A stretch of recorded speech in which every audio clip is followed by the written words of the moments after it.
Warmer, wetter, faster. The UK's weather is getting more extreme, and that is the new normal. Such is the pace of change, according to a new report from the Met Office, that our climate today is not just vastly different to, say, the 1960s, but it's even different to that of just 10 years ago. So the 3 heat waves we've just had, that may be seen as a bit extreme by today's standards, but in a few decades, those heat waves will just be a normal summer.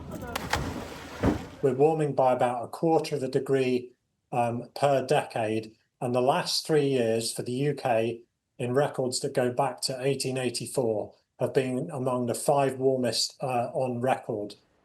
And as the climate warms, it's also becoming wetter, with more and more counties in recent decades seeing monthly downpours that are double the average and more frequently.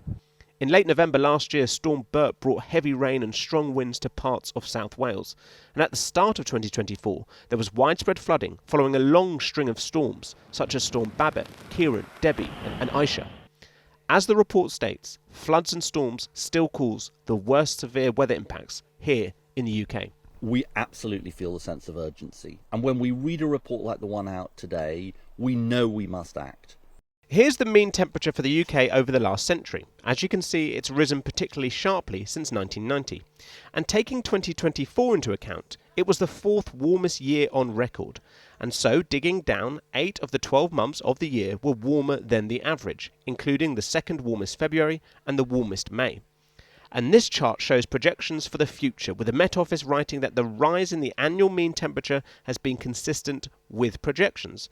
And that means that the warm weather of last year and this summer so far would likely be considered average by the 2050s and cool by the end of the century. Let's be clear here.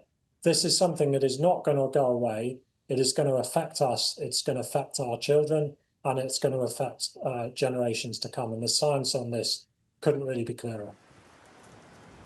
We've already seen dozens of wildfires in 2025, with the area burnt by them so far higher than the total for any other year in more than a decade. And of course, that is a sight seen across Europe, with wildfires in Turkey, Greece, Spain and France.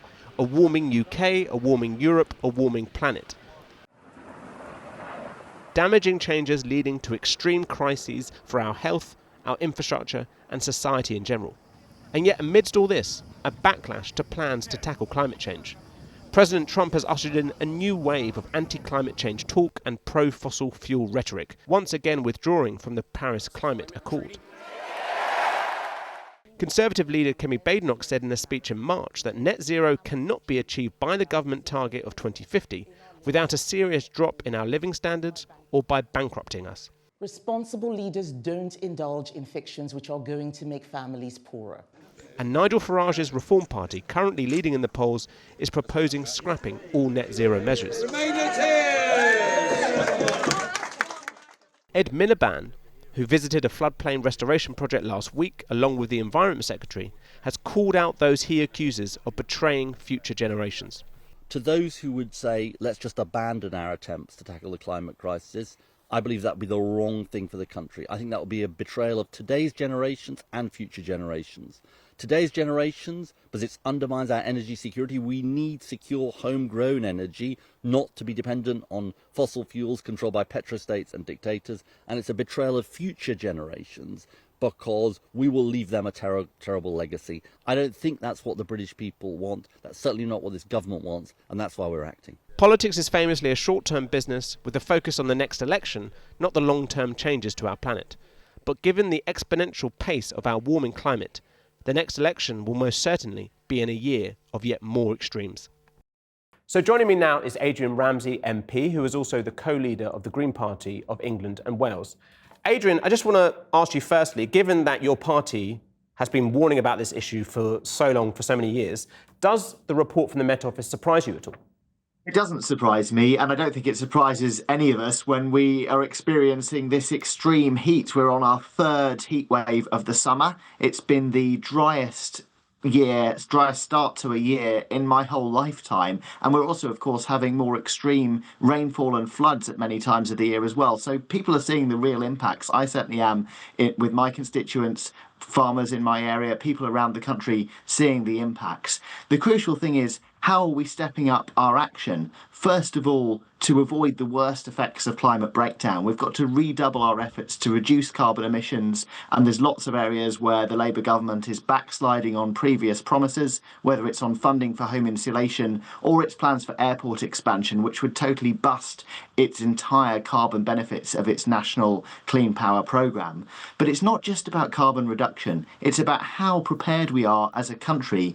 We need to listen to the Climate Change Committee that says we're woefully ill prepared for the changes in the climate that are now happening, and take resilience to climate change much more seriously.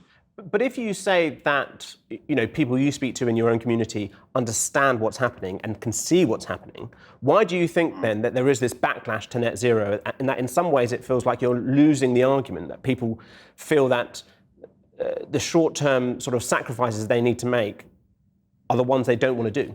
One of the points I'm making today is to try to take us beyond this political football that's developed around net zero, and to recognise that whatever your views are on that, the changes in the climate are already happening. You can't deny what the weather is. The fact we've got the third heat wave of the summer, the driest start to a year in the whole of my lifetime, and the fact that our farmers are struggling with food supply, people can't get around by train when we've got extreme heat and trains are being slowed down. These are having real impacts on people's everyday lives, on the security of our food system, on people, vulnerable people surviving heat waves. We've got to step up the action to be much more resilient as a country to the changes in the climate that are already happening. And yes, we'll get far worse if we don't take the action that's needed to reduce emissions. But how do you win that battle if you see Reform are leading in the polls and they've said they want to cut back on net zero completely? Kimmy Badenoch has already said that 2050 being net zero by then is impossible. How do you start trying to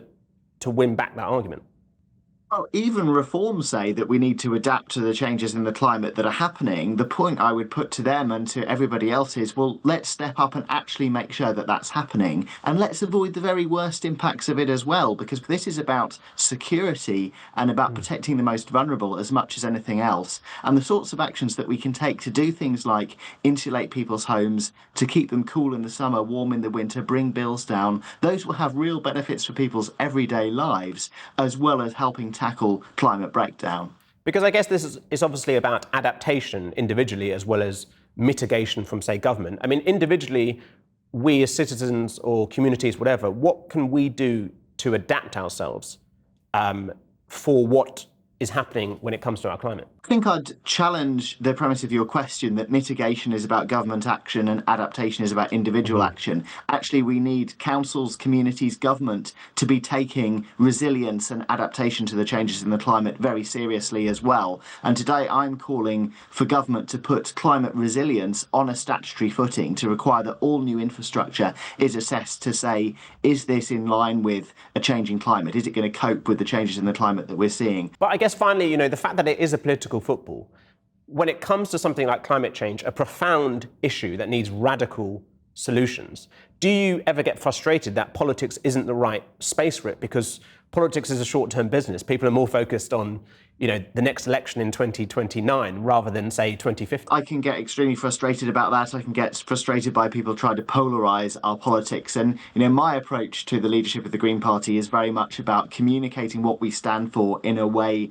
that can have broad appeal, that doesn't try to polarise issues around climate far more. I speak to people from across the country, across the political spectrum, who are deeply concerned about the degradation of our natural environment and say to me things like, I'm worried about what the future is going to be like for my children, for my grandchildren, if we don't take the action that's needed on climate. These things have a practical impact at a community level, and we've got to really focus on that in terms of how we really help people through these most difficult times.